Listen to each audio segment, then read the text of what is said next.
This is the Accelerator L.E, and the L.E stands for low entry.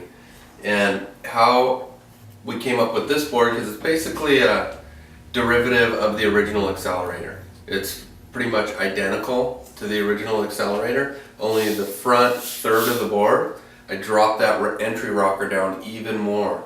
I'm finding that by having a board that has a lot of tail rocker, which this board does, the second half of the board is just a real sweeping tail rocker, you can take out really extreme the amount of entry rocker you have, because it's not a board that's made for, you know, recovering so much as a board that's made to be ridden right off the tail. And so all the curve is in the back half of the board, and the front end of the board, what that does is it keeps the drive going. So by having low entry in here, it lends itself to not having to walk the board as much. You can just stand on the tail, do your turns in the pocket, and the board is going to glide because that front end isn't ever pushing water. And so that's what the L.E stands for, low entry. I thought it was kind of funny because L.E, a lot of car models are called L.E for like the luxury edition, so it's not the luxury edition, although it can tend to feel like, you know, a luxury when it's working insane, but stands for low entry.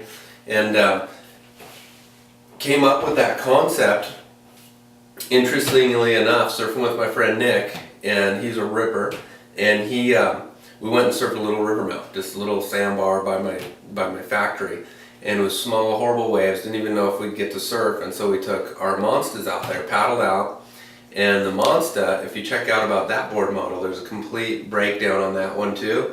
The Monster, it totally operates off just a really flat entry rocker. Everything's dropped way down. All the turnability in the board is through the back half of the board. And the board works so good out there, and Nick was telling me, you know what? You gotta incorporate this into a short board. And so that's how we came up with this. We incorporated it into the Accelerator, which already had a pretty relaxed entry, and then we just went real extreme with it, and we're like, you know what? Let's see what happens. And sure enough, it just goes really, really good. And so we're coming out with this one, the L.E, a little change up on the Accelerator. Same basic deal, the outline fuller in the nose. That lends itself to just like California style waves, where it's not real grabby and slabby and super hollow all over the place. A lot of the waves are real rolly and kind of slopey. Even trestles, Rincon, you know, the waves aren't always super hollow, and so you need a board that's just going to glide. And lower entry and fuller outline in the nose lends itself to a board that just glides through flat spots, slopey areas. And then just an even outline a little bit forward. You can see it's forward outline. That makes for a board that's real quick down the line. And real basic and simple. It was funny because when Nick and I were talking about this board, we were both just going, it's such a simple surfboard.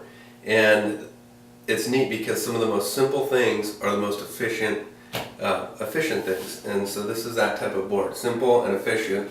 And the whole contours on it, it runs an even single all the way through the whole like belly of the board. That's kind of your trim speed, your in-between maneuver speed, and you want that to be constant.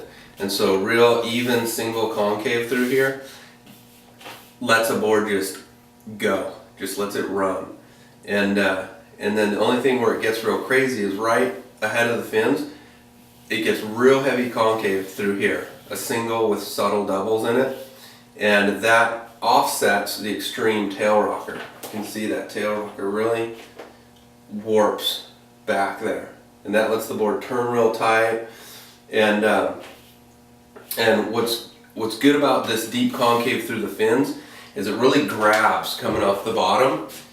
When you square that board up, you know, that low entry wide outline, you can let it run way out on the flats, and the wave can still be slopey, and then you can lay it over on rail, step on the tail, and that deep concave grabs, and then when you push on it, the water that's flowing through here, you push on that tail, and it takes all this water and just churns it out of the tail block and accelerates your board off the bottom. That's where they get the name the Accelerator, because it's like an accelerator pedal back here on your tail. You step on this coming off the bottom, and it doesn't have to be a perfectly bowly wave. It can be slopey and weak, but you step on that, it's going to grab, push that water through, and send you right into the lip. And another rad thing about the heavy concave through the tail block is that when you get in the lip, it really releases. So it's almost like a big suction cup, grabs on the bottom, pushes that water through, sends you flying into the lip, and as soon as it gets there, boom, it's like the suction cup kind of releases, and it's real volatile and just brah. Fin cluster likes to, pop, and it's not like it's a very controlled kind of pop though, so it's pretty rad. It's like controlled release in the lip, and that's good for airs, reverses, rotations, all that kind of stuff is key. And doesn't have any V off the tail, if you can see off the tail. It's just flat or even a slight bit of concave. And so what that does is that also lets the water release off the tail block and just jump off the tail like an exhaust pipe rather than getting stuck back there. And that is pretty much the breakdown on the Accelerator L.E.